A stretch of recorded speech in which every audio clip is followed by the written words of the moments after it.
আসসালামু আলাইকুম। HSC 2026 batch যারা এইবার এসএসসি পরীক্ষা দিছো এবং যাদের রেজাল্ট আজকে প্রকাশিত হয়েছে, তো তোমাদের উদ্দেশ্যে আজকে যে ভিডিওটা নিয়ে আসলাম সেটা হচ্ছে তোমরা এখন কিসের প্রিপারেশন নিবা। তো এই প্রশ্নটা যারা করতেছো বা যাদের মনে এই প্রশ্নটা আসতেছে যে আমাদের রেজাল্ট এইরকম হয়েছে, আমরা এখন কি প্রিপারেশন নেব, আমরা কি ইঞ্জিনিয়ারিং প্রিপারেশন নেব, মেডিকেল প্রিপারেশন নেব, নাকি ভার্সিটি প্রিপারেশন নেব। তো এখন তাদের উদ্দেশ্যে আমি যেটা বলবো সেটা হচ্ছে যে কেবল তো রেজাল্ট দিছে, এত তাড়াতাড়ি তোমরা ডিসিশন নিতে পারবে না, আর এত তাড়াতাড়ি ডিসিশন নেওয়াটা ঠিক হবে না। কেন ডিসিশন নেওয়াটা ঠিক হবে না? অনেকে আসো, অনেকের রেজাল্ট ধরলাম সবাই মানে অনেকের রেজাল্টই 5 আসছে বা অনেকের 4.5 বাই তাদের এরকম আছে অনেকের রেজাল্ট, ঠিক আছে। মানে আমি ধরে নিলাম যে তোমাদের রেজাল্ট মোটামুটি 4.5 থেকে 5 বা এরকম, ঠিক আছে, ভালো রেঞ্জের ভিতরে আছে, 4 থেকে 5 বা তার উপরে এরকম। তো এখন তোমরা অনেকে চিন্তা করতে পারছো আচ্ছা রেজাল্ট তো অনেক ভালো, আমি ফিজিক্স ম্যাথ তো আমার খুব ভালো লাগে, বা আমি ইঞ্জিনিয়ারিং হইতে চাই, ইঞ্জিনিয়ারিং পড়তে চাই, ইঞ্জিনিয়ার হইতে চাই, তাহলে আমি ইঞ্জিনিয়ারিং প্রিপারেশন নিই, ঠিক আছে। তো প্রথম থেকে তুমি ওই মাইন্ডসেটে পড়াশোনা শুরু করলা। আবার অনেকে চিন্তা করতে পারে আচ্ছা রেজাল্ট মোটামুটি ভালো আছে, তা আমি মেডিকেলে পড়তে চাই, আমি মেডিকেলের প্রিপারেশন নিই, ঠিক আছে। তো এই অনুযায়ী পড়াশোনা শুরু করলা।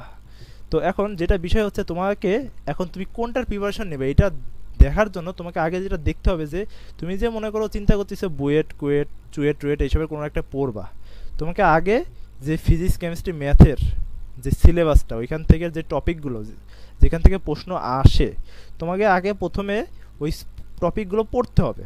মানে তুমি 1 মাস 2 মাস ওই অধ্যায়গুলো বা কিছু টপিক যদি পড়ো, পড়ার পর যখন কোশ্চেন ব্যাংক দেখবা তখন তুমি বুঝতে পারবা যে তুমি আসলে পারবা কিনা। তোমাকে আগে বুঝতে হবে যে তুমি ওদের ভর্তি পরীক্ষার ওইগুলো কষ্ট করে পড়লে পারবা কিনা। তুমি যদি দেখো না খুবই হাই লেভেলের বা তোমার দ্বারা হচ্ছে না, সেক্ষেত্রে কিন্তু ডিসিশন সুইচ করতে হবে। তো প্রথমে একটা বদ্ধপরিকর মানে ডিসিশন নিয়ে আগানো যাবে না। প্রথমে আগে দেখতে হবে যে আমি 1 মাস 2 মাস পড়লা, তুমি 1 মাস 2 মাস ফিজিক্সের একটা অধ্যায় পড়লা, ম্যাথের একটা অধ্যায় পড়লা, কেমিস্ট্রির একটা অধ্যায় পড়লা। তারপরে তুমি মনে করো তোমার টার্গেট বুয়েটের ফিজিক্স কেমিস্ট্রি ম্যাথের একটা একটা করে অধ্যায় পড়লা। তারপরে তুমি ইঞ্জিনিয়ারিং কোশ্চেন ব্যাংক বা এরকম জিনিস সলভ করলা, বা কঠিন কঠিন ম্যাথ সলভ করলা। তারপরে তুমি দেখবা যে বুয়েটের কোশ্চেন ব্যাংকটা খুলে দেখবা যে তুমি আসলে পারতেছো কিনা, বা মোটামুটি তোমার মনে হচ্ছে যে না আমি যদি আরও চেষ্টা করি পারবো, সেক্ষেত্রে তুমি ইঞ্জিনিয়ারিং প্রিপারেশন নিতে পারো, ঠিক আছে। তো হুট করে ডিসিশন নেওয়া যাবে না, আর একটা ডিসিশন নিয়ে নিলে সেটা চেঞ্জ করা যাবে না, ব্যাপারটা এমন না।